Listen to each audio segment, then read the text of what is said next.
زبور دوسری کتاب اور اس کا 66 باب جو 20 آیات پر مشتمل ہے۔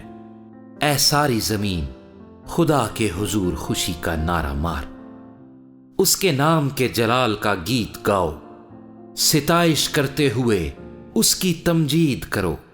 خدا سے کہو تیرے کام کیا ہی محیب ہیں، تیری بڑی قدرت کے باعث تیرے دشمن عاجزی کریں گے۔ ساری زمین تجھے سجدہ کرے گی اور تیرے حضور گائے گی، وہ تیرے نام کے گیت گائیں گے۔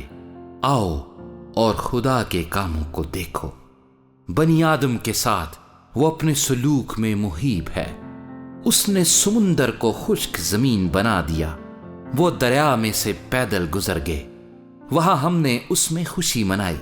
وہ اپنی قدرت سے ابد تک سلطنت کرے گا، اس کی آنکھیں قوموں کو دیکھتی رہتی ہیں۔ سرکش لوگ تکبر نہ کریں، اے لوگو ہمارے خدا کو مبارک کہو اور اس کی تعریف میں آواز بلند کرو۔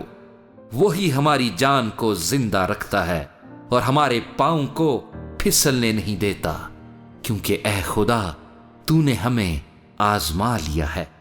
تو نے ہمیں ایسا تایا جیسے چاندی تائی جاتی ہے، تو نے ہمیں جال میں پھنسایا اور ہماری کمر پر بھاری بوجھ رکھا۔ تو نے سواروں کو ہمارے سروں پر سے گزارا، ہم آگ میں سے اور پانی میں سے ہو کر گزرے، لیکن تو ہم کو فراوانی کی جگہ میں نکال لایا۔ میں سوختنی قربانیاں لے کر تیرے گھر میں داخل ہوں گا اور اپنی منتیں تیرے حضور ادا کروں گا جو مصیبت کے وقت میرے لبوں سے نکلی اور میں نے اپنے منہ سے مانی۔ میں موٹے موٹے جانوروں کی سوختنی قربانیاں مینڈھوں کی خوشبو کے ساتھ چڑھاؤں گا۔ میں بیل اور بکرے گزرانوں گا۔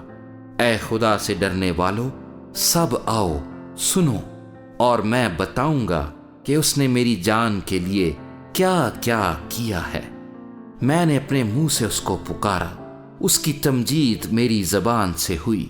اگر میں بدی کو اپنے دل میں رکھتا تو خداوند میری نہ سنتا، لیکن خدا نے یقیناً سن لیا ہے، اس نے میری دعا کی آواز پر کان لگایا ہے۔ خدا مبارک ہو جس نے نہ تو میری دعا کو رد کیا اور نہ اپنی شفقت کو مجھ سے باز رکھا۔